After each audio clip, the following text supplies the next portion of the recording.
My wife turned down my proposal to spend her birthday with me and instead had dinner with a colleague. When I told her I was considering filing for divorce, she thought I was just bluffing.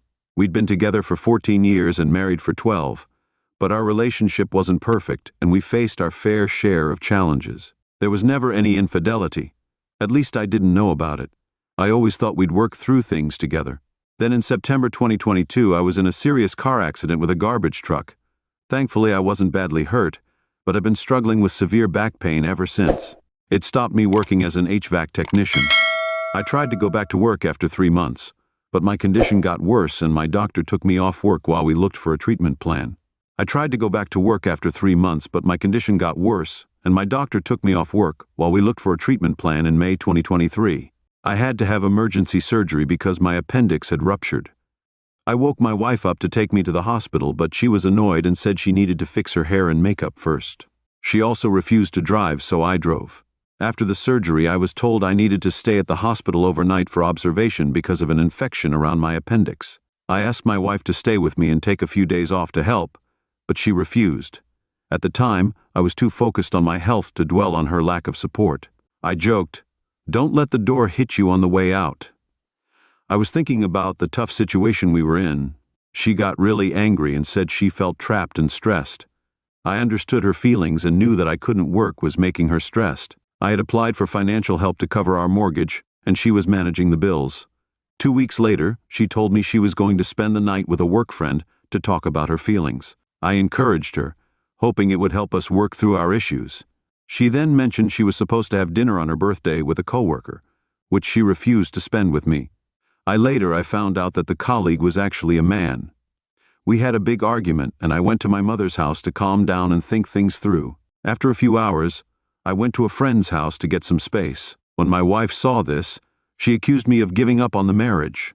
We argued some more, but after a few days I decided that 14 years was too long. We agreed to try to work on our relationship for at least 6 months before making any decisions. However, just 4 weeks later, I discovered she had been searching for apartments. She then proposed that having her own space could potentially save our marriage. I expressed my confusion about how a year-long lease would help. A long lease would help, and I asked how she thought I was supposed to manage the bills while I was unable to work. I told her that if she moved out, I would file for divorce. She found an apartment she liked, applied for it, and was approved. When she was approved for the apartment, she proceeded with the move, leaving me to handle the financial responsibilities on my own despite my earlier warnings. She seemed determined to go through with her plans, as she'd settled into her new place. I was left grappling with the practical and emotional fallout of our situation. Her departure brought a mix of relief and distress. On the one hand, it was a chance to reflect. On the other hand, the financial burden and the reality of living alone after so many years of marriage weighed heavily on me in the months following her move. We continued to communicate sporadically, and our conversations were often tense, marked by unresolved issues and unspoken resentments. I was also trying to adjust to my new circumstances, both emotionally and financially, while navigating the complexities of a potential divorce and the process of separating our lives. The process was complicated by the fact that I was still struggling with my health issues and unable to work. Dealing with the practicalities of our split, like dividing assets and settling financial obligations, was also tricky. I also had to come to terms with living without my partner, who had been a big part of my life for over a decade. Throughout this period, I focused on getting treatment for my back pain and trying to get my life back on track. I also kept on processing the emotional impact of the separation, dealing with feelings of betrayal and sadness. Ultimately, the decision to divorce was influenced by the realization that our relationship had fundamentally changed, and that we were no longer able to support each other in the way we once had. The unresolved issues and her decision to move out made it clear that continuing the marriage would be challenging and potentially detrimental to both of us. As I move forward, I'm working on rebuilding my life, focusing on my health and coming to terms with the end of the marriage. It was a big moment in my personal history. I wasn't ready for things to get so intense. It took about 2 weeks for things to unfold. I did something I'm not proud of. I felt increasingly uneasy about the situation and had suspicions that she was hiding something about her reasons for wanting to. I decided to check her Apple Watch while she was at work. I found messages from another man. They'd been talking for around 4 to 5 months. One of the messages was from her to him, She was asking when and where they could meet up. I confronted her about this and she said it was just a joke, but when I told her how hurtful and messed up her actions were, she said that because I wasn't being intimate with her, she had to seek satisfaction elsewhere. She had been rejecting my attempts to be intimate for several months.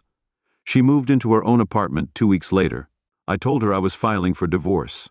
At first, she thought I was bluffing, but since we didn't have any children, the divorce process was relatively quick and was finalized by December 2023.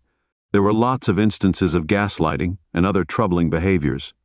During this time, I wanted to share my story to show that if you're being mistreated or taken advantage of in a relationship, it's important to have the courage to leave. No one deserves to be disrespected or mistreated.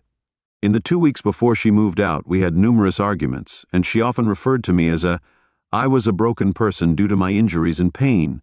Despite everything, I helped her move out because she had no one else to rely on, and I thought it might provide me with some sense of closure. The following months were spent dealing with the paperwork for the divorce. The agreement was that she would keep her possessions and I would keep mine. In October 2023, she was involved in a car accident that totaled her vehicle. She appeared to be fine and didn't go to the hospital, but she asked to borrow my car for work. I declined and also refused to give her rides to work due to conflicting schedules with my physical therapy and doctor visits.